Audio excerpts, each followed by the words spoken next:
Guys, tingnan nyo. Ha? Parang lumaki yung ano ko, eyeglasses, sunglasses ko. Kasi naman guys, alam nyo, itong mga matatanda na, hindi na makakita. O yan, kailangan ko talagang mag-eyeglass. Kaso lang, yung ano, yung araw, napakasakit sa mata kasi sensitive ako sa ano, light. Pag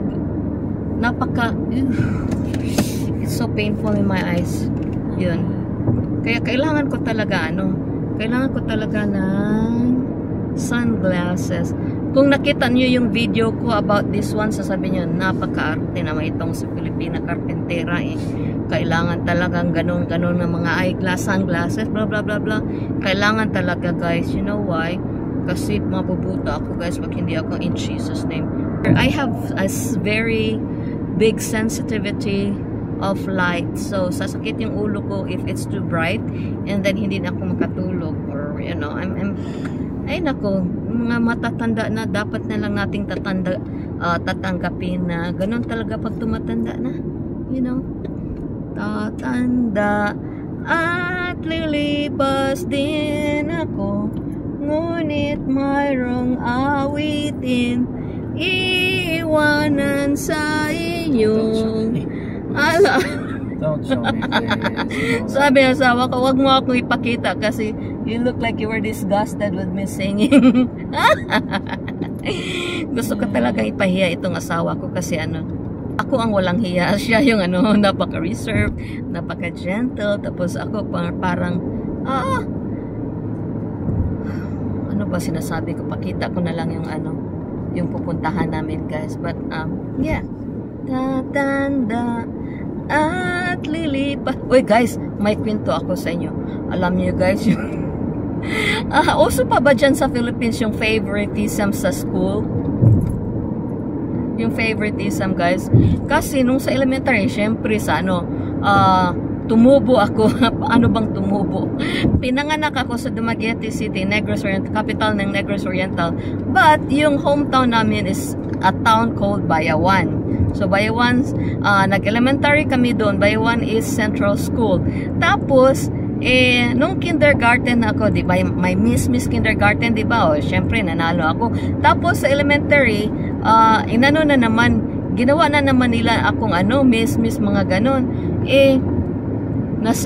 Parang first runner-up at ewan ko, wala akong alam sila lang yung mga maestra, at saka mga parents ko yung nag-aanuhan, what do you call this one? Nag-agree na, uy, ganituhin natin si Marilyn, gagawin natin Miss. Hindi ko alam, alas 10, ang alam ko lang alas 10 na, nagmamarcha pa ako dun sa plaza, hindi ko maintindihan. But, pagka 5th grade, nung nag-grade 5 na ako guys, sumali ako ng singing contest.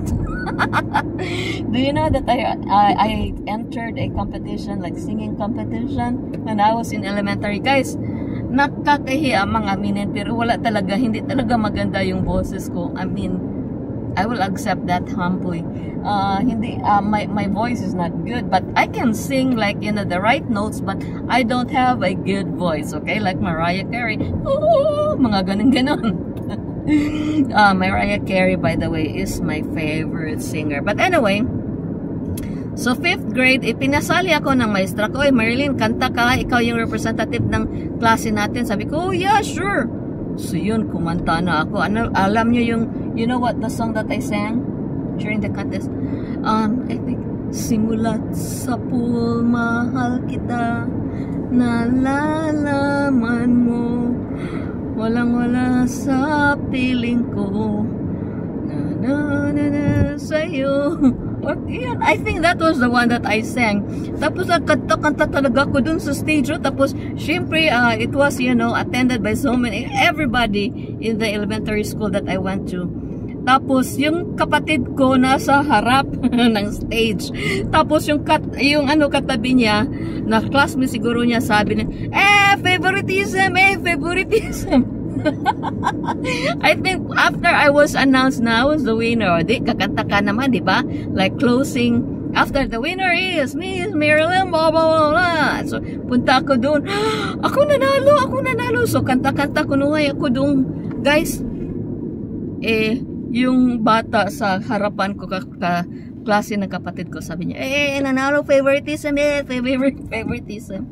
Kasi naman guys, totoo talaga siguro favoritism yun kasi may mga gandang boses na naka-attend. Yung isa nga, yung valedictorian namin, nag-join siya. Yung kinanta niya is, ako ay isang Pinoy sa puso't diwa. Gumaganon pa siya. Ang cute-cute niya talaga. Tapos ako, ewan ko lang kung bakit ako nanalo. Pero, yan po. Sana hindi na yan uso dyan, favoritism. Really? Of course, I think it's banned for a while. I thought San Bernardino is a nice place. Well, I want to move there. It's not, but I don't know if it's... I was trying to find out where we went. Remember, we went to a Starbucks, like, around that area. Do you remember that? No. When we were at the spring. Coming back from Palm Springs, Palm Springs. On the way back, we stopped at I a Starbucks. love Palm Springs, only it's just so hot in there. Do you like it though? Yeah. What about it did you like? It looks like the Philippines. I mean, it's just kind of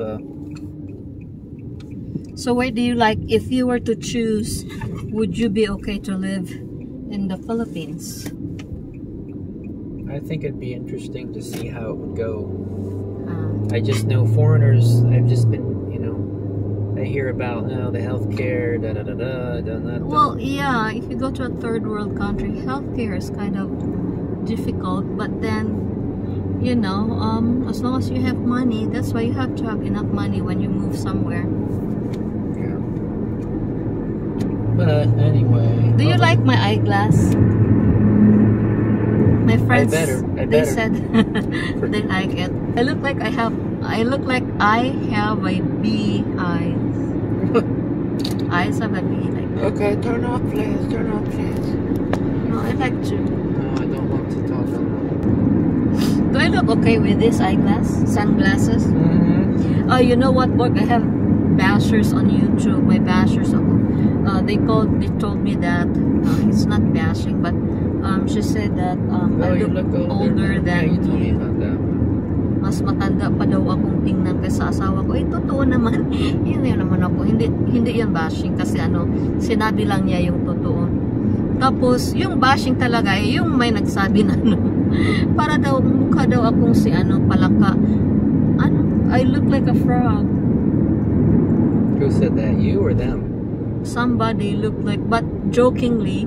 Like a frog? Yeah. What does that mean? I don't know.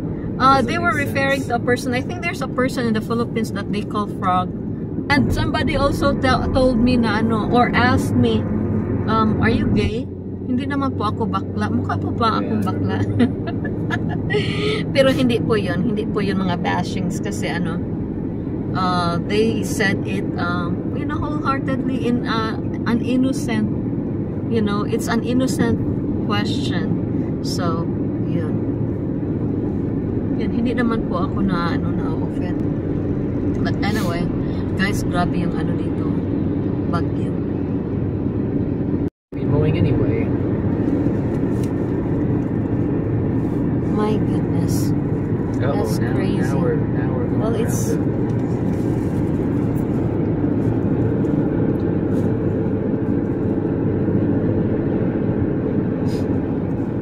crazy cloud formation. We're going to be turning back toward it, so we are? Yeah. Remember, we'll go this way.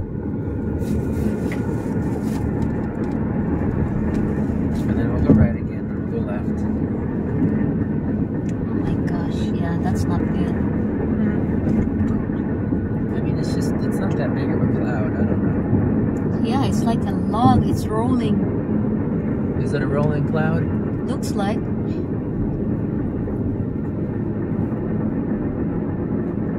I've seen those where they...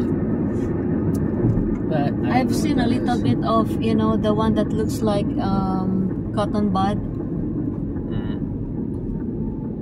Like a group of cotton buds. Well, I hope there's rain coming on this one. Well, hurry up and get yours. Pot. $10, yeah. you said? Yeah. to get me my drink then while you're there. So that's the only. Oh, I thought you already had a drink at the I don't restaurant. care. Aww. Get another. I hope this is gonna be rain coming through because we don't have to water anything. Yeah. What did the weather website say? No, it just said when there's a chance for a couple storms today. Oh gosh, But storms I again. don't think it's may not do anything. I don't know. But there is rain though. You can see it, right? Just don't know. There's like stripes in the sky. You can barely see it, but you I can. couldn't see it.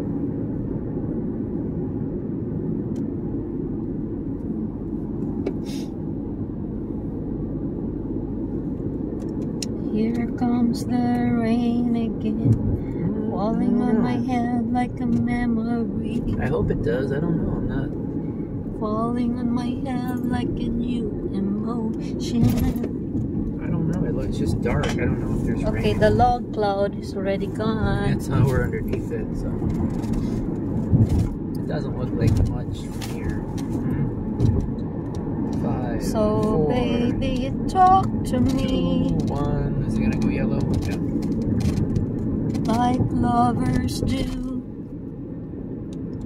Oh, Walk there's some with rain. me. There is some rain. Do you see two drops of rain? I like the architecture of the buildings here, Yeah. especially that brown one. There's some raindrops. Like Rain. lovers too. Hear the raindrops finally? Yeah. I don't know if it's Raindrop is falling on my head. 4, 3. Why are we getting all the yellows? 2, 1. Is it gonna go yellow again? I wonder who's that guy standing. He's been standing there for forever. On top of the building. Yeah, he never moved a bit.